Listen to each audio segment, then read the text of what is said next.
Bonsoir à toutes et à tous. On est très heureux de vous accueillir chez Carib ce soir et d'accueillir Philippe Hanoc et Christophe Brault, sur lequel je vais redire un mot dans quelques instants. Philippe Hanoc commence à être non pas un habitué, ce sera un grand mot, mais enfin quelqu'un qu'on aime bien inviter chez Carib, parce que régulièrement, Philippe nous sort des textes qui sont jamais sortis de nulle part, mais où justement trouver la ligne qui les relie est toujours un petit défi en fait pour l'esprit de la lectrice ou du lecteur, et c'est vachement agréable, je trouve. C'est pas quelqu'un qui refait toujours le même texte, c'est pas quelqu'un qui fait des trucs qui n'ont aucun lien en disant tiens où serait le marché en ce moment. On sent qu'il y a une espèce de plan secret assez fascinant et qu'on retrouve par bribes, par éléments. Et donc là, avec Seule la nuit tombe dans ses bras, on va, je pense, essayer ce soir un petit peu de le relier. Enfin, en tout cas, moi, c'est ce que j'ai envie de faire, de le relier, enfin, à l'ensemble des livres précédents, voir un petit peu qu'est-ce qu'il rajoute un peu dans la mécanique, dans le schmilblick. Où est-ce qu'il nous emmène, sachant que on a une guest star en fait en tant qu'ouvrage ce soir, puisqu'on a un ouvrage qui n'est pas encore paru, qui est là également, dont on dira un petit mot tout à l'heure, qui est Mon jeune grand-père, qui paraît chez Lunatic dans 12 jours. Seule la nuit tombe dans ses bras, donc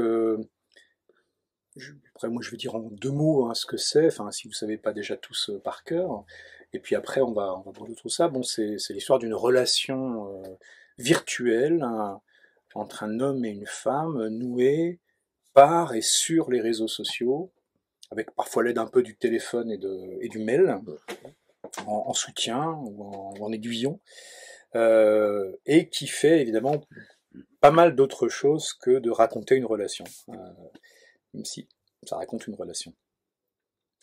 Donc on va essayer de jouer un petit peu grâce à Christophe Brault, donc, qui va nous lire un petit peu dans l'ordre du texte, mais un petit peu quand ça sera le bon moment, différents extraits pour sentir la musique de cette nuit qui tombe dans les bras, dans ses bras.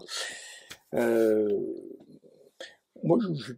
peut-être une toute première question, qui est de la pure curiosité, hein, oui. C'est donc un de tes plus anciens textes, pas le plus ancien sans doute, mais pas loin, donc Rien. Oui. Racontait donc l'histoire d'un romancier qui s'appelle Herbert Kahn, hein, qui n'était pas encore romancier à cette époque-là. Voilà, qui était juste effectivement qui n'était pas romancier, enfin qui rêvait de le devenir, mais qu'on a perdu de vue pendant plusieurs années. Oui, c'est simple, c'est le héros de mon premier roman, enfin de mon premier roman publié en tout cas. Et puis qu'on retrouve tout à coup là, d'emblée, au début de Seule la nuit tombe dans ses bras. Donc je veux savoir pourquoi le retour d'Herbert Kahn. Pourquoi le retour d'Herbert Kahn? Alors, Herbert, en fait, il y a deux petites raisons à ça, en fait, je dirais. C'est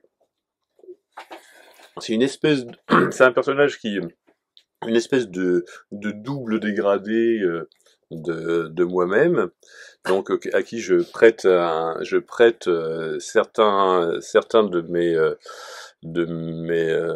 mes intérêts et certains de mes traits de caractère, souvent en les noircissant quand même un peu, et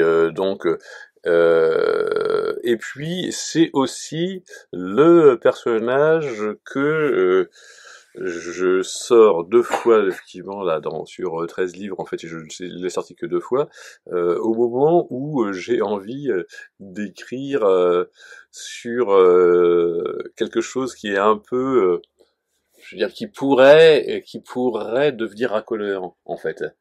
Il y a rien qu'une affaire de regard par rapport à ce que j'écrivais à l'époque et avant, parce que bon, c'est mon premier roman publié, mais en fait, il vient après quantité de textes qui ne l'ont pas été. Et Seule la nuit tombe dans ses bras, ils présentent tous les deux, en fait, ils ont tous les deux en commun le fait d'avoir une partie de leur sujet, c'est bien une partie de leur sujet, qui pourrait passer pour un sujet racoleur. Et en fait, Herbert Kahn, c'est une espèce de personnage un peu fétiche en fait de ce type, voilà, de ça. Quand je fais ça, voilà, Herbert revient. Donc peut-être que dans 20 ans, j'écrirai un roman qui visera un public un peu élargi et on verra le retour d'Herbert, sexagénaire, voilà, c'est possible. Le roman qu'on va lire est de la main d'Herbert Kahn. Herbert est écrivain, enfin il a fini par le devenir, si on peut appeler ça devenir. Herbert est écrivain et croit au pouvoir des mots. Il croit que les mots peuvent véritablement faire quelque chose dans la réalité. Ça l'arrange de le croire. Ça donne du sens à son métier de romancier. Il appuie vaguement sa pensée sur ses souvenirs d'étudiant en philo, notamment sa lecture de Quand dire, c'est faire d'Austin. On voit bien qu'il n'a pas rouvert le livre depuis longtemps. L'a-t-il seulement encore dans sa bibliothèque? C'est intéressant la théorie des énoncés performatifs, mais franchement, ça n'est pas pour ça que le lecteur a ouvert ce roman. Qu'il suffise au maire de proférer dans les circonstances idoines « Je vous marie » ou mieux « Je vous déclare unis par les liens du mariage » pour en effet, d'un point de vue légal, marier deux personnes, ça n'est pas du tout le sujet de ce roman, dont les héros d'ailleurs font peu cas du mariage. Il serait intéressant pourtant, mais là encore c'est pas du tout le sujet de ce roman, de se demander dans quelle mesure on ne pourrait pas considérer tout mariage ainsi verbalement réalisé comme fictif. Il serait intéressant de se demander dans quelle mesure toute déclaration verbale faite à l'autre n'est pas de l'ordre de la fiction. Je t'aime ne pourrait être dit que par le personnage de soi-même et adressé au personnage de l'autre. Les taiseux doivent sentir ça. Personnellement, si j'avais eu à choisir une citation à mettre en exergue de ce roman, j'aurais plutôt opté pour le titre d'un chapitre des éléments de pragmatique linguistique d'Alain Berendonner, séparé aux éditions de Minuit en 81, si ça intéresse quelqu'un. Ça devrait. Il y a un chapitre qui s'intitule « Qu'en dire, c'est ne rien faire ». C'est évidemment une relecture critique du travail d'Austin. Voilà ce que moi j'aurais mis en exergue de ce roman si j'en avais été l'auteur. Mais Herbert n'a probablement pas lu Berendonner. Et même s'il l'avait lu, il préfère rester dans la fiction des mots. On peut le comprendre, il ne faut pas perdre de vue que lui-même est un être de fiction, un peu comme tout le monde certes, mais quand même davantage puisqu'il a déjà joué le rôle du héros quand il était plus jeune dans un précédent roman. C'est ce qui m'autorise, et dans autorise, il y a auteur, à légèrement modifier le titre du sien afin de le faire un peu mien aussi quand même. Même la nuit tombe dans ses bras. Herbert Kahn, à nos amantes intouchées.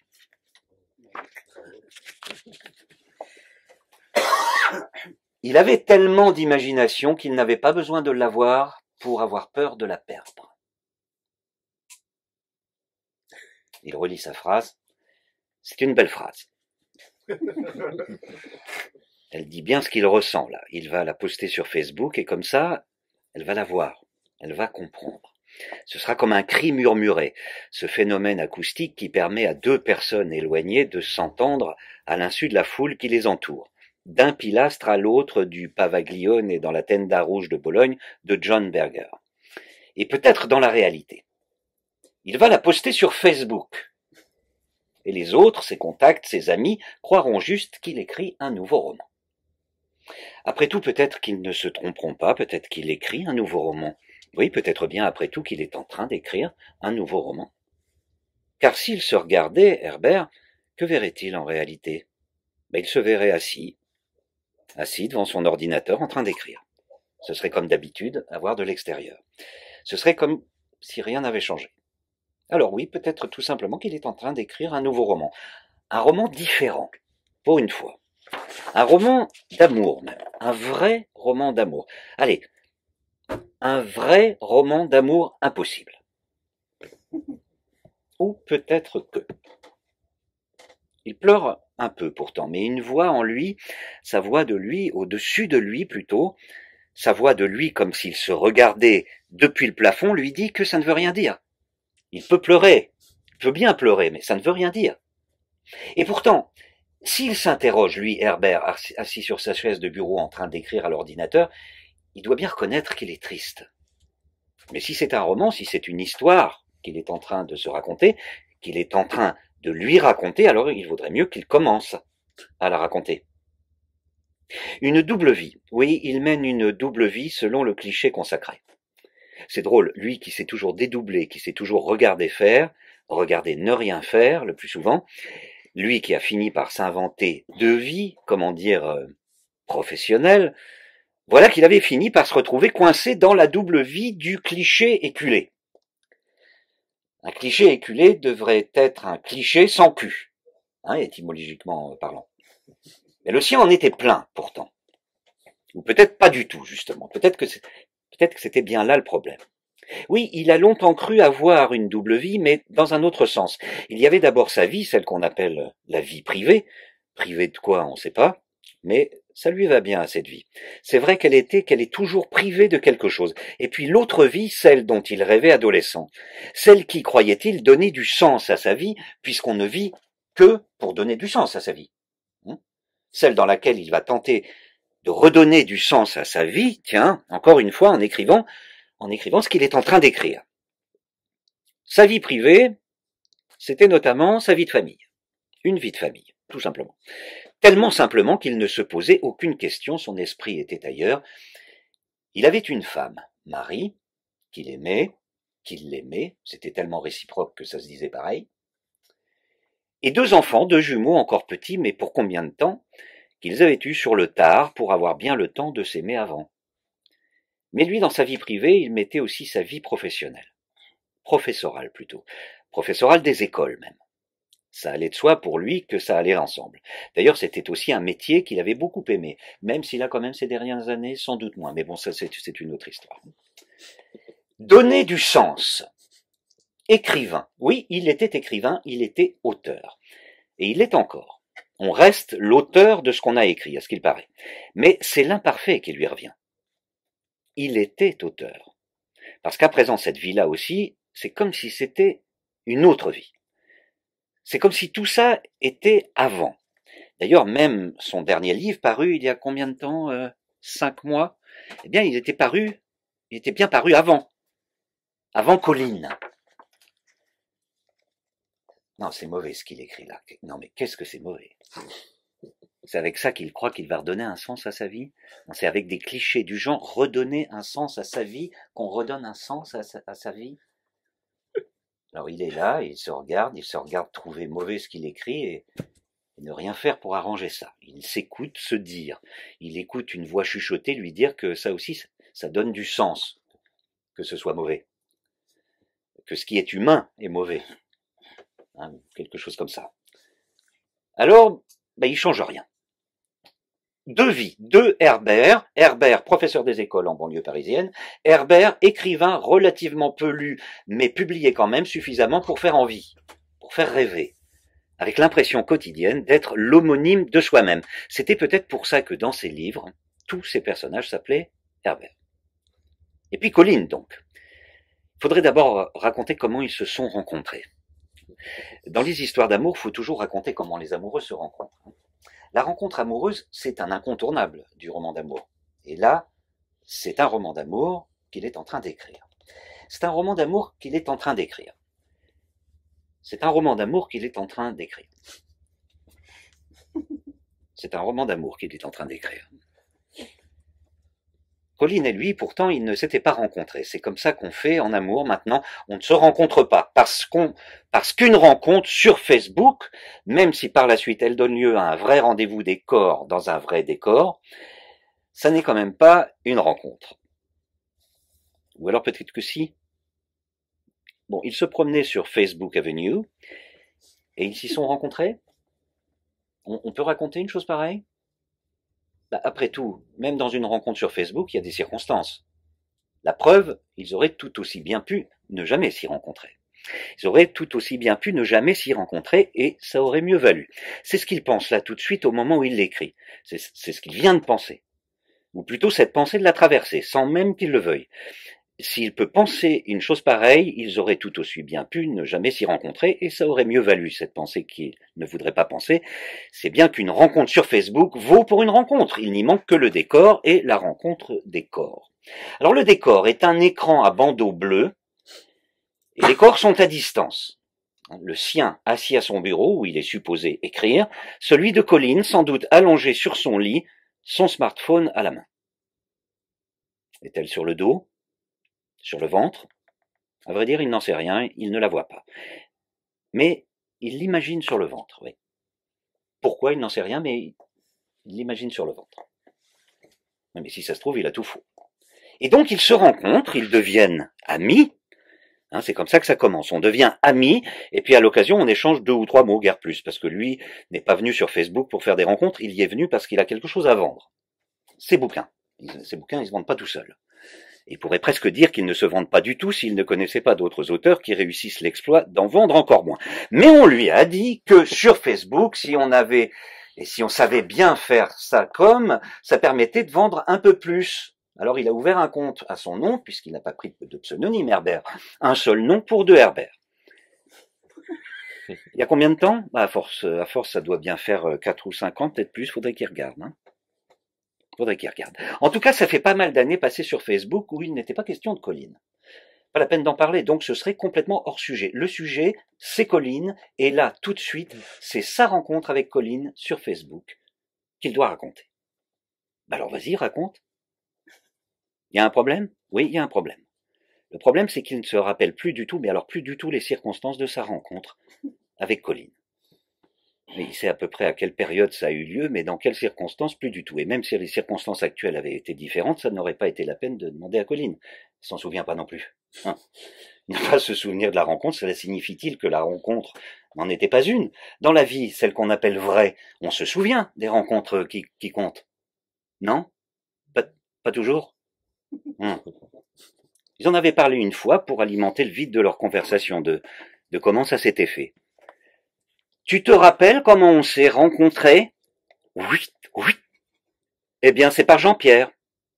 Jean-Pierre, c'était leur seul ami commun.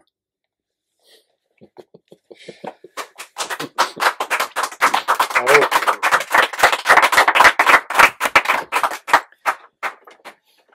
Je crois qu'en écoutant ce premier extrait, on est d'emblée à la fois vraiment dans le vif du sujet, même si je ne sais pas si sujet sera le bon mot en fait, mais dans le vif des sujets. Des sujets. Mais il y a une chose moi qui me frappe d'emblée, voilà, dès ces premières pages, et ensuite c'est qu'on est vraiment dans ce jeu sérieux qui caractérise beaucoup de ce que tu as fait jusqu'ici. C'est qu'il y a vraiment un aspect de jeu avec les mots, de jeu avec les situations, et vraiment une envie de rigoler. Oui. Mais c'est extrêmement sérieux. Et là, je trouve que ce que fait Christophe Gros pour le rendre est magnifique, parce qu'on sent cet équilibre très précaire entre la tentation de l'éclat de rire et puis le vertige un peu affolé, en fait, dans ce que ça veut dire, ces mots, qui ne sont pas nécessairement en train de performer. Mais classique, oui. Oui. Il y a vraiment quelque chose de joueur, quoi, dans ça. Donc, est-ce que c'est avant tout un livre... Est-ce qu'il y a cette envie de jouer en fait avec la mathématique? Mais toujours. De toute façon, moi je joue, si tu veux. Je joue toujours quand j'écris. Il y a toujours une dimension, jeu. Je pense que ça, c'est une façon c'est peut-être une façon de voir la vie, et d'ailleurs même, si tu veux, même dans le fait de proposer aussi à chaque fois, bon, je sors presque un peu du sujet, mais pas complètement en fait, de proposer à chaque fois des livres qui sont a priori sans parenté évidente du tout avec ce qui précède. Il y a une part de jeu, c'est-à-dire que là, par exemple, je me dis allez, je vais écrire un roman sur Facebook. Je vais écrire un roman d'amour. Ou tiens, je vais écrire un bouquin de cul. Voilà, c'est un truc. J'ai jamais fait ça. Je le referai très certainement jamais. Et en même temps, je le fais parce que à un moment donné, il faut que je vois ce que ça fait de le faire. Il faut que et puis en fait, je sais bien par expérience que en fait tout jeu est révélateur de quelque chose et que en faisant quelque chose comme ça, je vais trouver un moyen de redire ce qui compte vraiment pour moi, d'une manière complètement différente de la fois d'avant et de toutes les fois d'avant, en fait, voilà. Donc c'est sûr que la nuit, voilà, du coup, il ressemble pas au bouquin qui l'y ont précédé. Mais dans cette façon de jouer très sérieusement, je pense Mhm. que c'est ça qui est fascinant. C'est effectivement, je pense que toute personne qui rentre dans Seule la nuit tombe dans ses bras et puis qui en ressort, on se dit, c'était bien effectivement Mhm. un roman d'amour, Mhm. c'était bien un bouquin de cul, et c'était bien un roman sur Facebook. Et c'est aussi Mais, autre chose. et c'est plein d'autres choses, Mhm. vraiment plein d'autres choses, Mhm. et notamment, alors là, pour le coup, quand on joue à son tour en tant que lecteur, parce que ça fait partie, je pense, de cet échange auteur-lecteur, c'est de dire, bon, comment ça me renvoie finalement à des choses dont tu as déjà parlé ou avec lesquelles tu as déjà joué en fait. Il y Mhm. a, et là on l'a entendu magnifiquement dans ce que lisait Christophe Brault, il y a quelque chose sur l'effacement, sur la mémoire, sur le Mhm. souvenir qui, la première rencontre, alors oui, c'était sur Facebook. Est-ce que c'est plus volatile parce que sur Facebook, on n'en sait rien. Enfin, Mhm. on verra peut-être, mais en tout cas, il y a vraiment quelque chose sur l'effacement. Et il y a un livre entier dont, encore une fois, le sujet n'est pas l'effacement et la mémoire, mais qui en traite significativement, qui est Mémoire des failles. Mhm. Il y a ensuite une question qui apparaît, enfin, je trouve qui est tout le long parce que le médium, hein, enfin, ou les différents médiums qui ont été sélectionnés pour ce roman d'amour et de relations sexuelles, donc il faudra effectivement s'entendre si est-ce qu'il y a eu relation sexuelle ou pas. Enfin bon, mais justement, peut-être qu'on l'élucidera ce soir ou pas. Il faudra lire l'ensemble du livre et le peser soigneusement pour pouvoir décider. Voilà. Mais en tout cas, il y a vraiment quelque chose autour de, euh, pour moi, de l'interprétation, puisque justement ces médiums en fait n'ont pas évidemment la richesse du véritable face-à-face, qui peut aussi comporter ses propres pièges, mais Mhm. il y a vraiment presque en permanence au long de Seule la nuit tombe dans ses bras une question de sous-interprétation et de surinterprétation en fait de l'échange. Et ça, moi, c'est une des choses qui m'avait complètement retourné en fait dans Paliev en fait. Mhm. Question en permanence de Liev, enfin Paliev, pardon. J'ai du mal toujours à l'appeler Paliev, mais Bah, tu peux l'appeler Lief, parce que oui, enfin, sauf si tu parles de personnage, tu l'appelles Lief.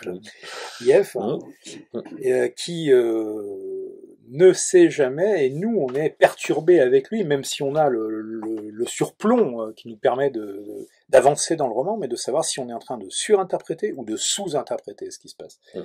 Et je trouve ça fascinant d'arriver à le projeter là, sur des situations qui sont, alors on en aura peut-être tout à l'heure, des situations qui sont parfois très terriblement anodines. Mhm. Il y a des choses terribles, mais il y a des choses très anodines. Et pourtant, les deux, en fait, arrivent à monter au bord du précipice parce qu'en fait, on ne sait pas, mais qu'est-ce qu'il voulait, qu'est-ce qu'elle voulait, qu'est-ce qu'il voulait vraiment dire par ça, pourquoi. Et donc, ce brouillard de l'interprétation, il y a vraiment une notion ouais, de brouillard, quoi, qui. Mhm. Oui, oui, tout à fait. Oui, bah, c'était d'ailleurs c'est pour ça aussi que j'ai choisi l'univers des réseaux sociaux et puis surtout de Messenger dans lequel en fait qui était une espèce de truc dans lequel les gens se parlent et ils comprennent pas ce que ne se comprennent pas en fait ne comprennent pas ce que dit l'autre voilà et donc voilà c'est ouvert à tous les malentendus donc et puis effectivement et puis avec cette espèce de volatilité du souvenir, puisque effectivement, en fait, bon, très vite, par les rencontres, même qu'on peut faire sur Facebook, bon, comment dire, je veux dire honnêtement, je défie quiconque de se rappeler dans quelles circonstances on a rencontré, je sais pas forcément des rencontres amoureuses, mais on a rencontré telle personne sur Facebook, etc. et tout. Je veux dire, en général, c'est toc. Et puis parfois on se retrouve très amis finalement, vraiment avec des gens et on sait pas du tout comment ça s'est fait, quoi. C'est un truc. C'est alors que dans la réalité, souvent quand même, la mémoire s'accroche.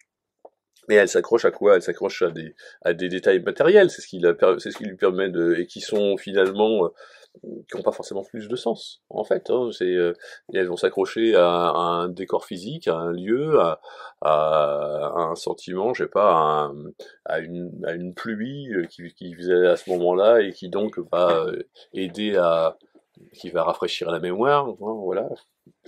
Donc je le fais même pas exprès. Voilà, et qui tombe aussi. Et puis, elle a retiré le haut. Ils étaient en train de chatter tranquillement devant leur écran. Pas d'image, pas de son. Et d'un coup, comme dans la mer nous renverse une vague qu'on n'a pas pu venir, il s'est retrouvé face à ses seins. En soutien-gorge, mais quand même. Oui. Oh là là. C'est ce qu'il a écrit. Oui, le chat, ça va vite, hein, faut être réactif. Peut-être qu'il a mis un point d'exclamation. Oh là là! Oui! C'est bien ses seins à elle qu'elle lui montrait, là. Mais oui, c'était les siens. Quelle idée! Oh là là! Le soutien-gorge, turquoise et à dentelle, était joli, il s'en souvient bien. En fait, c'est sans doute le premier souvenir vraiment net qu'il ait de Colline. Ces deux collines qui gonflaient vaillamment ce joli soutien-gorge. Ça marque les esprits. Tellement que ça a tendance à effacer tout le reste. Comment c'était venu, au fait, cette subite exhibition? Ah oui, tiens, dans subite, il y a bite. Et même dans exhibition, hein, presque. Très vite, sa langue s'est trouvée toute fourrée d'allusions grivoises. Mais n'anticipons pas, ça a dû venir un peu plus tard quand même si tout se vivait en accéléré. Alors comment c'était venu? Il ne s'en souviendrait pas non plus s'il n'en avait pas parlé avec Colline quelque temps après. Elle, en revanche, s'en souvenait. Oui, c'était à cause de ce gif animé. On dit gif ou gif, je ne sais jamais. C'était à cause de ce gif animé. Oui. Oui. Un gif? Quel gif? Oui. Oui. On voyait une silhouette féminine qui retirait son haut et qui disparaissait en se déshabillant. Oui. Oui. Ah, mais oui. Oui. Les gifs animés sont les oracles de notre temps. Ils nous annoncent notre avenir. En piètre aruspice qu'il a toujours été, il n'avait pas su interpréter celui-là. Colline était professeure d'espagnol dans un lycée à Montpellier alors qu'elle était de Bayonne et elle avait le même âge que lui, à un mois près. Colline est toujours tout cela, bien sûr, mais le passé s'impose et pèse aussi l'aposiopèse. Herbert écrit et se regarde écrire. Ça en faisait des points communs entre eux, et aussi des points pas communs. Ces présentations, ces informations données l'un à l'autre, bien sûr, c'était tout au début de leur relation. Relation, c'était le terme qu'ils employaient, surtout lui. C'était avant ou après la lingerie turquoise? Car la culotte aussi était turquoise, assortie, la culotte qu'il n'avait pas voulu reconnaître. Oui, devinez de quelle partie de mon corps il s'agit. Oui, oui. C'est vrai qu'il se vouvoyait. En attendant, il se contentait de se prendre en photo dans la glace avec son vieil appareil photo. Torse nu d'abord. Bon, il avait pris un peu de gras, mais l'ensemble était encore passable. Elle aimerait peut-être. Et elle aimait. Elle adorait même. Elle avait une façon de le dire, il ne pouvait que la croire. Elle lui disait ce qu'elle lui ferait si elle était là, à côté de lui, et c'était mot pour mot ce qu'il aurait eu envie qu'elle lui fasse. Oui. On est face à face là, tu me regardes, je glisse une main sous ton t-shirt, je te caresse le ventre, je remonte vers la poitrine. Oui. Oui. Point de suspension. Oui. Oui. Oui. Je glisse une main dans ton pantalon. Je sens quelque chose. C'est dur. C'est chaud. Oui. Oui. Point de suspension. Il n'en revenait pas de lire des choses pareilles. Il n'en revenait pas de voir ces mots s'afficher à l'écran et de se dire que c'était pour lui. On pouvait donc faire ça aussi avec les mots. Et en même temps, il avait une pensée reconnaissance pour Austin, le philosophe anglais, génial théoricien des actes de langage, l'auteur de Quand dire c'est faire, How to do things with words, disait le titre original. Oui, je m'agenouille devant toi. Oui, oui, oui, je déboutonne ta braguette. Oui, oh là là. Oui, je sors ton sexe. Oui, oui, oui. Je la prends dans ma bouche. Oui, oui, oui, oui. Oui, c'est gros. Je suce ton gland. Je l'enfonce dans ma bouche. Oui. Et 6 H. Point de suspension. Garder son doigt appuyé sur la touche H, en effet, lui paraissait une manière efficace d'exprirer le soupir du plaisir que la technologie tout de même enrayait. L'érection était là, mais il sentait bien qu'il n'irait pas maintenant jusqu'à jouir. Le clavier, en tant qu'objet du monde, réalité tenace, manquait par trop d'érotisme. Il en serait réduit à éjaculer en différé, et ce serait toujours mieux que rien. Mais déjà, Colline l'avait fait s'allonger sur le dos et lentement s'empaler sur son membre turgescent. Oui, je te sens en moi. Tu glisses à l'intérieur, tout au fond. Je remue les hanches, j'ondule. C'est dur, c'est chaud, c'est mouillé. Oui, oui, tropical. Oui, je voudrais qu'on vienne en même temps maintenant. Oui, oui, oui, là, maintenant, corrigeait-il. H, oui, c'est tellement bon. Oui, oui, c'était bon, il s'en souvient. Il ne jouissait pas sur le moment, c'est vrai, n'empêche, c'était bon. Oui, j'ai vraiment joui, tu sais. Et toi? Il ne lui mentait pas, il lui expliquait. Elle trouvait ça dommage. Plus tard, sûrement, ils y arriveraient, ils prendraient leur plaisir en même temps. Le même temps, faute du même lieu. Faute du contact des corps. Faute de. Parfois, et d'autant plus quand il avait eu le sentiment que la rencontre, toute virtuelle qu'elle fût, avait été forte, le manque soudain s'invitait dans leur relation. C'était de tristes lendemains où il la sentait lointaine, distante, et cette distance lui rappelait cruellement qu'elle n'était que l'expression de la réalité. Ils étaient loin, en effet, l'un de l'autre.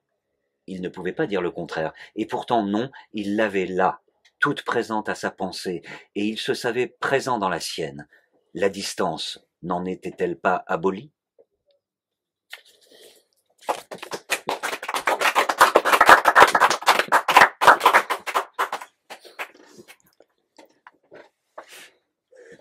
Ouf.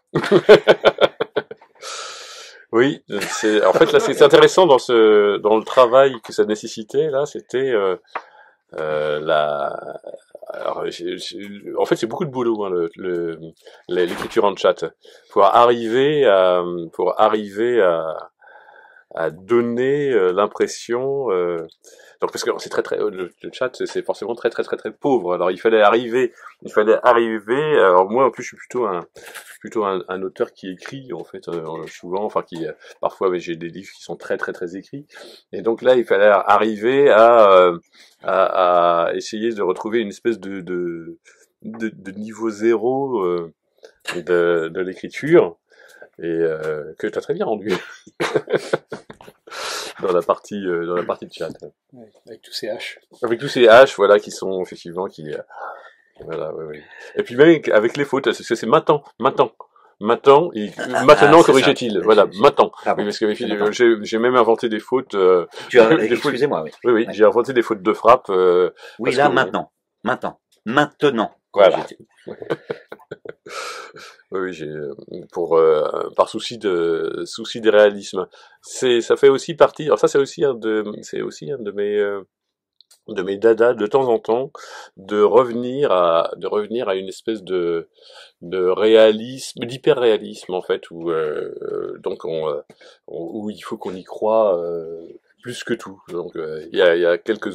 Bon, le premier c'était quand même rien qu'une affaire de regard qui était comme ça, et c'est revenu dans ça revient là quoi.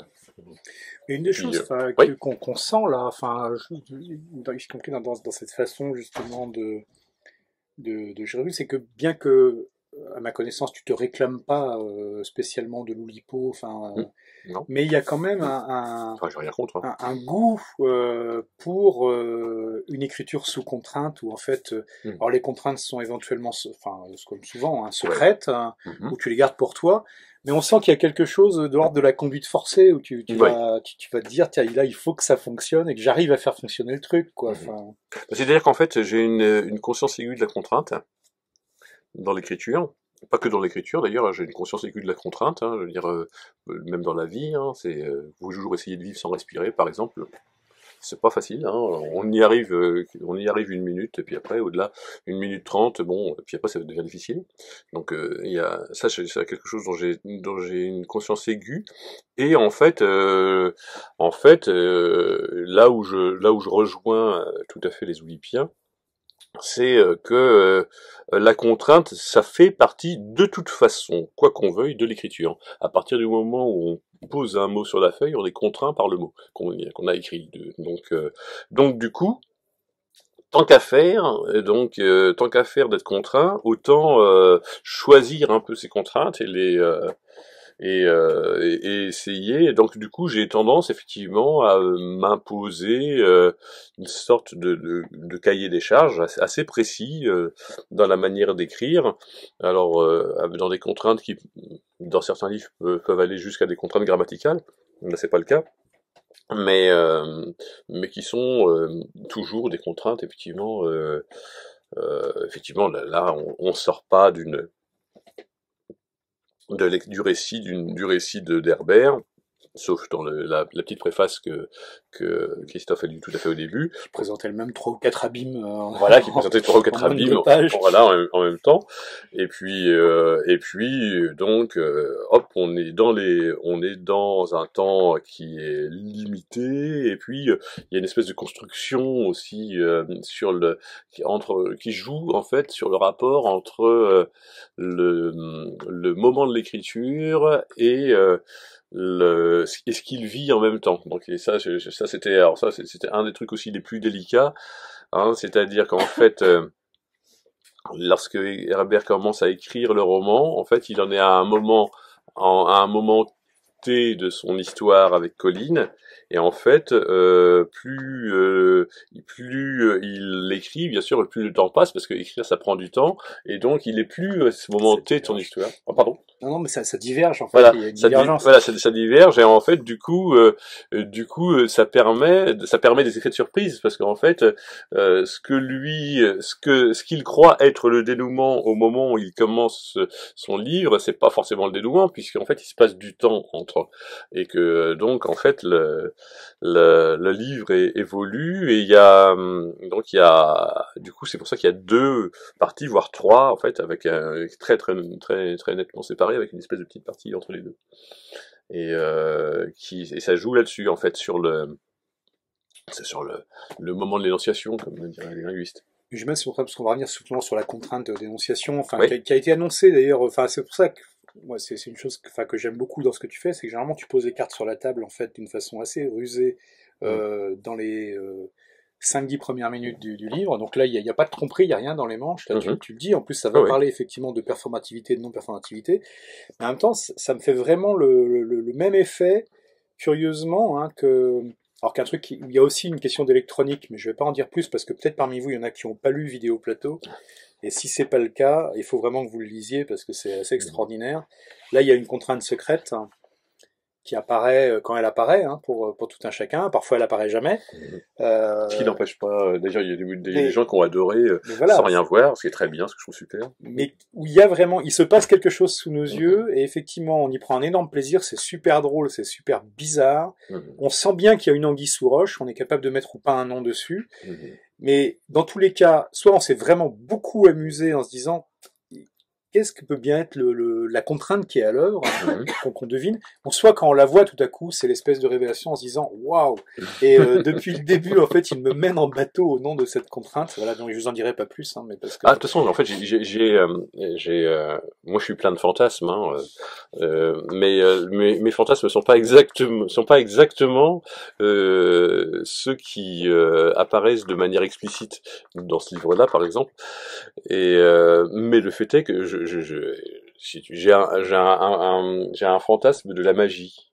En fait, c'est-à-dire que de la formule magique, c'est-à-dire que la formule, en fait, des magiciens, en fait, souvent ils font de la magie avec des mots, hein, ou alors il y a Dieu aussi qui dit Fiat Lux, etc. et tout. Je trouve ça super. Et puis It looks sweet, quoi, c'est un truc.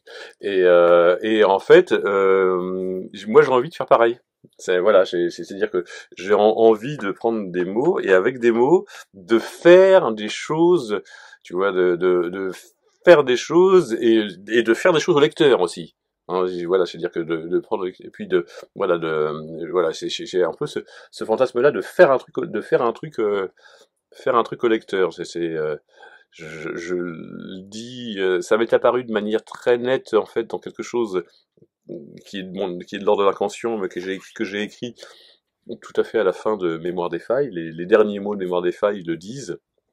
Et voilà, ça relève de ça. Il y a une espèce de gros fantasme là, effectivement, en tant qu'auteur, quoi. Enfin, de toute façon, enfin, mes fantasmes sont des fantasmes d'écrivain, de toute façon, Je trouve que ce lien entre le dispositif que tu mets en œuvre et la vie fantasmatique qui prend forme, alors que ce soit effectivement, c'était flagrant dans Vidéo Flatto pour des raisons évidentes, mais c'est aussi flagrant d'une façon, à mon avis, plus torturée, si j'ose dire, hein, mais dans Paliev. Ouais. Il y a vraiment une question, et ici, c'est marrant, c'est que le dispositif, nous, en tant que lectrice ou lecteur, on a l'impression il est plus familier, parce que on a l'impression que, finalement, les contraintes des réseaux sociaux, du chat, du mail, ou voire du téléphone, oui, tout ça, c'est des contraintes, mais je trouve qu'il y a un travail incroyablement efficace d'écriture, justement, où l'écrivain prétend être libre, et en même temps qu'il prétend à cette liberté, il se voit ramené, en fait, à la réalité par les quatre médiums qui sont tous les quatre électroniques, mais qui sont subtilement différents, hein, qui sont là, et d'arriver à faire sentir à la lecture cette force, en fait, en quoi le médium, en fait, nous contraint, nous piège, nous met dans effectivement des errements qui obligent à utiliser des haches, enfin ce genre de choses, mais qu'on va retrouver dans les conversations téléphoniques, qu'on va retrouver dans les mails, qui sont pourtant différents, qui sont différents, parce que la gestion du temps est complètement différente. Oui, donc un mail, c'est bien sûr, les mails sont écrits différemment, oui. Et puis il y a les photos, puis les vidéos aussi Ça, j'ose même pas en parler parce que moi je suis assez pudique. Si oui, mais je pense que Christophe. Et c'était de nouveau de longs échanges érotiques où ils se disaient ce dont ils avaient envie là tout de suite. Et le conditionnel, il laissait vite la place au présent de l'indicatif. Il gagnait en audace, il sentait le plaisir qu'elle éprouvait à ce que ce soit lui, pour une fois, qui prenne les choses en main. Elle se contentait de le relancer par ces questions faussement innocentes. « Qu'est-ce que tu me ferais ?»« Oui. Là, je serai derrière toi, j'approcherai ma bouche de ton cou. Tu sens mon souffle sur ta nuque ? Oui. Oui. Oui, je le sens. Et ensuite ? Oui. Je t'embrasse dans le cou, là, juste sous la petite oreille. Je te la mords un peu, la petite oreille. Oui. Aïe. Oui. Et puis mes lèvres descendent le long de tes épaules, je te retourne, j'embrasse tes seins. Oui. Et tes mains ? Oui. Ma main soulève ton sein vers ma bouche, tandis que l'autre descend le long de ton ventre. Oui. Et puis, oui. Mes mains s'écartent en pénétrant dans la jungle de ta toison, tandis que j'aspire ton téton, je le léchouille, ils sont durs, et que je caresse. Oui, oui, oui, ton clito. Oui, j'adore ce que tu me fais. Oui, puis je glisse un doigt. Oui, deux. Oui, oui, deux. D'abord, un, puis un deuxième à l'intérieur de ton vagin. Oui, oui, bien au fond. Oui, oui, bien au fond. Mais il fallait poster vite, poster court, aller à la ligne sans cesse pour qu'elle puisse le lire dans la continuité. Ces mots apparaissaient en vers libre à l'écran, et si ceux de Colline étaient plus rares, arrivaient juste pour le relancer, s'il tardait un peu, c'était parce que il l'imaginait, il le savait, il la voyait. Elle était à demi allongée sur son lit, son téléphone à la main, tandis que de l'autre, elle se caressait entre les cuisses. Oui, j'ai envie que tu me prennes maintenant. Oui, oui, je vais te prendre. Je te renverse, mon sexe est dur et chaud et doux. Oui, taper à deux mains était un problème. Il pouvait pas se caresser en même temps comme il l'aurait voulu, mais avec une seule main, il ne tapait pas assez vite. Oui, je promène mon gland sur tes seins, je lui fais dessiner le tour de tes aréoles. Oui, elle les avait larges, il aimait ça. Elle a répondu, c'est du viol. Il sentait la blague qui n'en était pas une, alors il a écrit, oui, I miss your voice. Ouais, ça c'est plus tard, ça. C'est plus tard, je fais une grande Ouais. Il ne connaissait pas l'espagnol. Il ne connaît pas l'espagnol, il ne connaîtra jamais l'espagnol. Le langage est un problème, même si bien sûr l'espagnol n'en est pas un. Elle a envoyé un smiley gasp. Alors le smiley gasp est un smiley qui ne sourit pas. Il a écrit oui. C'est là qu'elle l'a dit. Oui, je suis comme déconnecté. Oui, je comprends. Alors que moi, tout est pareil, sauf que tu n'es pas là. Oui, je veux dire que je te sens plus loin que d'habitude. Oui, pourtant je pense autant à toi. Oui, j'ai l'impression que je me déshabitue de nos échanges. Oui, j'essaie de n'être pas trop pesant. C'est difficile. Oui, oui, ce sont des habitudes qu'on a prises. Oui, de belles habitudes. Oui, je vais manger. Bisous. Oui, bon appétit. Bisous. Oui. Il a dû se passer un moment, et puis il est retourné sur Facebook pour écrire un statut. Ça lui est venu très vite.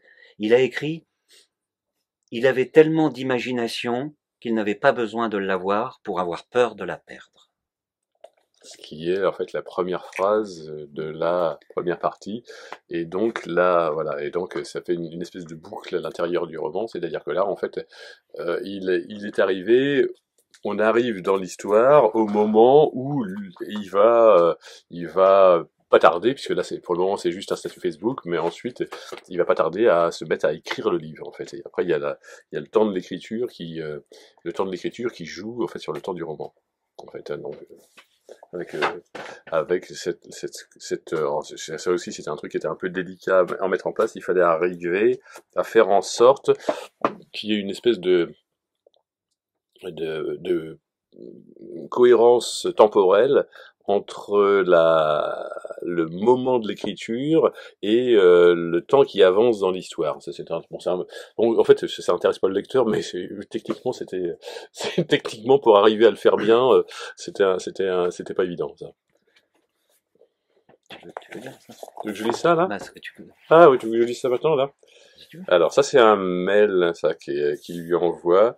Hein, donc là, on est vers la fin du roman, là. Et en fait, vous avez compris que ça va plus entre eux, là, en fait. Elle s'est lassée, et en fait, il essaie de la reconquérir, et bon, il profite lâchement du fait qu'elle a mal au dos. Et qu'elle lui a dit qu'elle avait mal au dos, et donc, ah oui, alors elle lui avait demandé qu'il lui écrive un mail pour expliquer ce qu'il ressentait, etc. et tout, et donc, donc juste avant, on a, donc voilà, alors oui, alors juste avant quand même, comme ça on introduit le truc, Donc après le déjeuner, il l'a prévenu qu'il allait lui écrire un mail. Elle lui avait dit de la prévenir, même pour les mails. Ça y est, il écrit, je te l'envoie. Je vais le lire, tu es rapide. Disons inspiré. Elle a pris le temps de le lire, puis il a d'abord reçu un smiley. Le smiley souriait. Toi alors? Je ne m'attendais pas à ça. Je sais. Je croyais qu'on allait discuter sérieusement. Ça fait du bien avant le traitement. Il en a marre d'être sérieux. Oui. Oui, il en avait marre d'être sérieux. Il avait sûrement pris beaucoup trop de choses au sérieux dans cette vaste blague qu'était la vie. Pourtant, il avait le sens de la blague. Qu'est-ce qu'il lui avait écrit, au fait? Retire ton haut et allonge-toi sur le lit. Non, sur le ventre. Je dégrafe ton soutien-gorge. Voilà, on enlève. Écarte un peu les bras du corps. Je commence par la base de ton cou au niveau des trapèzes. Pardon, mes mains sont un peu fraîches. Voilà, je te masse les trapèzes. C'est un peu fort mais doux en même temps. Tu sens mes mains. Tu sens qu'elles te veulent du bien, qu'elles te font du bien. Détends-toi. Tu es une patte entre mes doigts. Mes mains s'écartent, elles enserrent maintenant l'arrondi de tes épaules. Mes paumes sur tes omoplates remontent jusqu'à ce que mes doigts enserrent tes épaules. Encore, mes paumes bien à plat contre tes omoplates qui remontent et s'écartent jusqu'à ce que mes doigts enserrent l'arrondi de tes épaules. Et encore, pour que tu le sentes, le bien que je te fais, mes paumes contre tes omoplates qui remontent et s'écartent jusqu'à ce que mes doigts enserrent l'arrondi de tes épaules.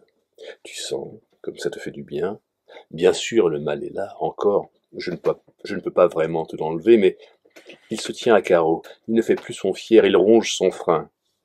Bien plus que lui, ce que tu sens, c'est tout le bien que je te fais, tout le bien que je te veux. Tu le sens dans la paume de mes mains qui remonte et s'écarte jusqu'à ce que mes doigts enserrent l'arrondi de tes épaules. Et maintenant, me revoici à la base de ton cou. Mais ce sont mes pouces que tu sens, qui massent en rond chacune de tes vertèbres, doucement, doucement. Si tu étais habillé, tu croirais presque que je te déboutonne. Je prends le temps qu'il faut, vertèbre par vertèbre. Je ne suis encore qu'entre tes omoplates. Je cherche la source du mal, mais il est sournois. Il est là et il n'est pas là. Il me file entre les doigts. Bien sûr, tu le sens encore, mais c'est autre chose que tu sens surtout, bien autre chose. Une longue et forte et douce descente le long de ta colonne vertébrale. Mes pantoufles de fourrure sur ton escalier de verre. Tu es un palais où minuit ne sonne jamais. Je descends encore, j'ai dépassé le milieu du dos. À mi-chemin de tes hanches rondes, je trace avec mes pouces ma route chaude et douce. Je descends encore, juste pour le plaisir, car le chemin m'amène à l'arrêt de tes fesses. C'est là que je dépose juste un baiser discret, car enfin tu es assez détendue pour rattraper ta nuit perdue. Dors bien, ma belle. Voilà. Bravo. Ce qui est fascinant, enfin, dans ce roman, mais je pense que, enfin, qui pour moi est vraiment une continuité, enfin, logique, au fond, hein, justement, une fois de plus, totalement différent des précédents et en très forte continuité, c'est que vraiment il y a une façon de jouer, enfin, tu l'as dit au début, hein, donc on rit beaucoup, hein, dans ce roman, et en fait on rit toujours un peu au bord de l'abîme, hein. Il y a vraiment du vertige en permanence. Et je pense qu'une des choses, alors au-delà, enfin voilà, du thème lui-même ou des thèmes apparents, une des choses que je trouve la plus vertigineuse, c'est que, bah, évidemment, ça s'interroge sur le pouvoir des mots, mais il y a vraiment un questionnement qui reste ouvert jusqu'au bout sur le cliché, le lieu commun, Ah oui. parce que comme ces médias, tu l'as dit, sont pauvres et qu'il faut faire ressentir leur pauvreté, il y a donc un maniement en fait de clichés de lieu commun qui est obligatoire, Oui, et donc il y a en permanence cette espèce de vertige en disant mais là ça va être pris au premier degré, au deuxième degré, au troisième degré, est-ce que je vais réussir à être original bien que je manie des trucs et des HHH, enfin donc il y a vraiment une interrogation et du coup ça devient vertigineux, donc évidemment on se marre, mais en même temps je pense que tous on est les écrivains bien entendu, mais même les simples lecteurs ou lectrices, on est toujours, enfin voilà, guetté par le cliché. Et en fait, il y a un abîme qui s'ouvre sous les pages. Je pense que c'est une des choses que tu fais moi je trouve dans chacun de tes romans, c'est qu'en fait, sur des situations comme ça où il y a en fait du lieu commun qui est mis sur la table pour en débattre, pour nous montrer un peu son potentiel d'amusement Mhm. et en même temps son potentiel de vertige et d'effroi. Bah, en fait, de toute façon, j'écris sur le vide. Si tu veux, une partie du sujet commun en fait à tous mes livres. J'écris sur le vide et en fait sur le langage comme palliatif pauvre au vide. Hein. C'est-à-dire qu'effectivement, Austin écrit Quand dire c'est faire, How to do things with words, mais en fait, Bérard Donner corrige effectivement en disant que dire n'est pas faire, dire équivaut à faire dans certaines circonstances, hein, dans les actes illocutoires. Mais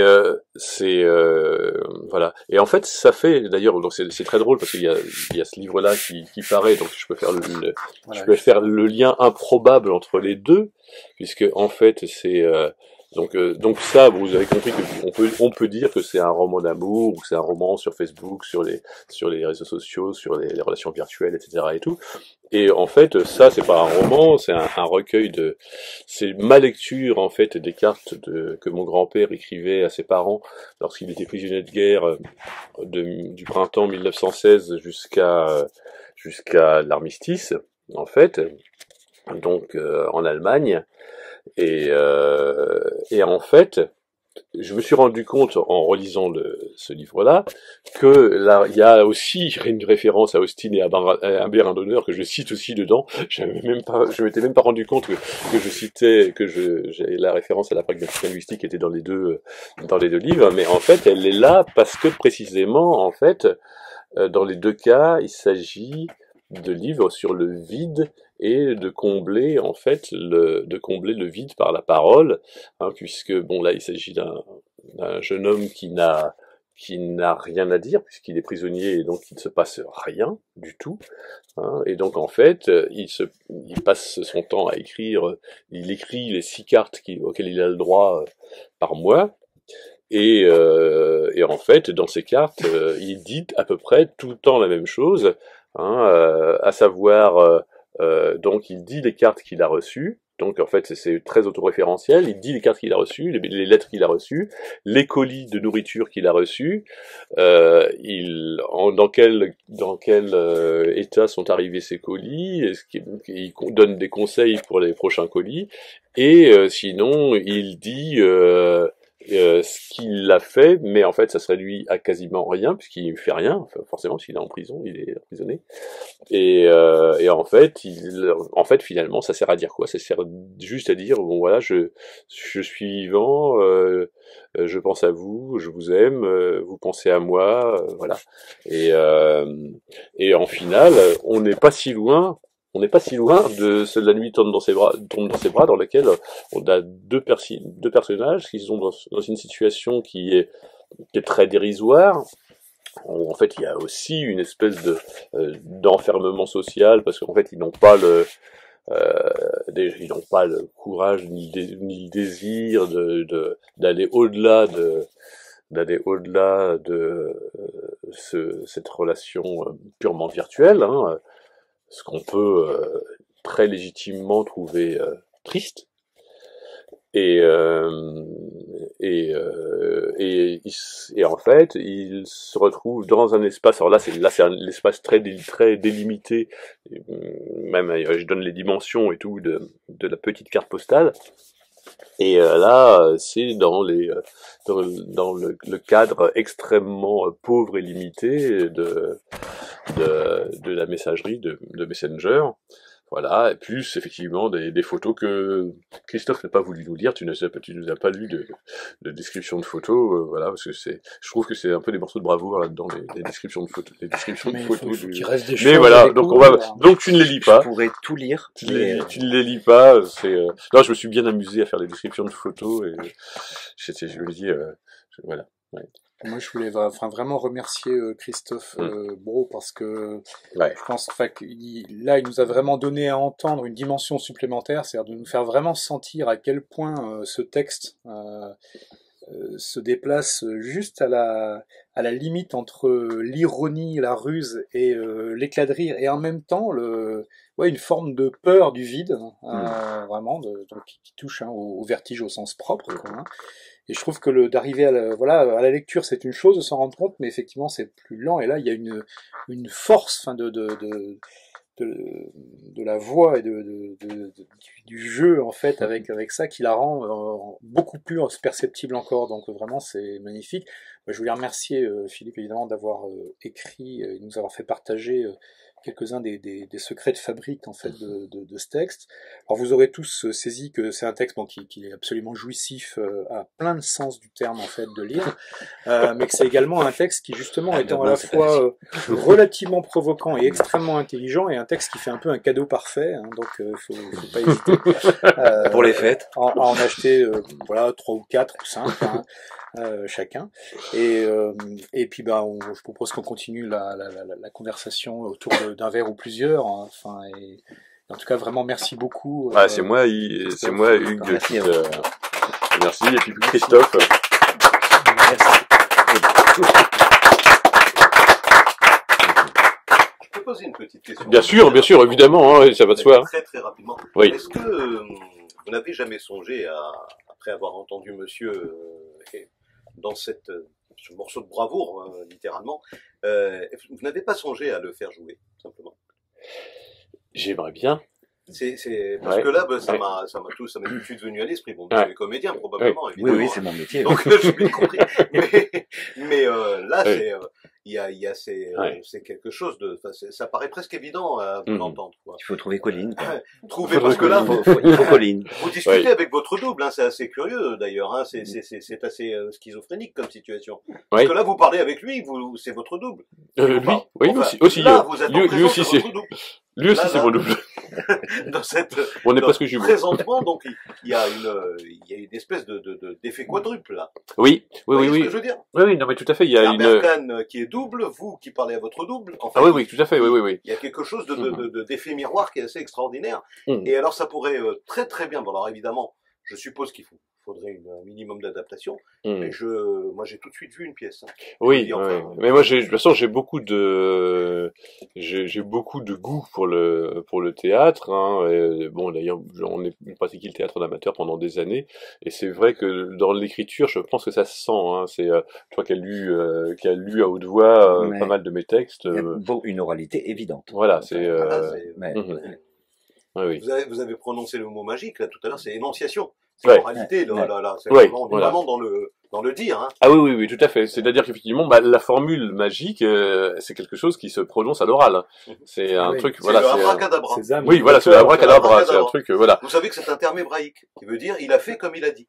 Ah oui. Il a fait comme il a dit. Donc c'est exactement ce que vous racontez. Voilà, oui. Abracadabra. Il a fait comme il a dit. C'est un terme, c'est dans la Genèse. Tout à fait. Et c'est voilà. Dire c'est faire. Dire c'est faire. Oui, c'est déjà. C'est déjà ça. Césame. Oui, Césame, bien sûr. Ouais. Oui. Merci à toutes et à tous. Merci beaucoup. Merci.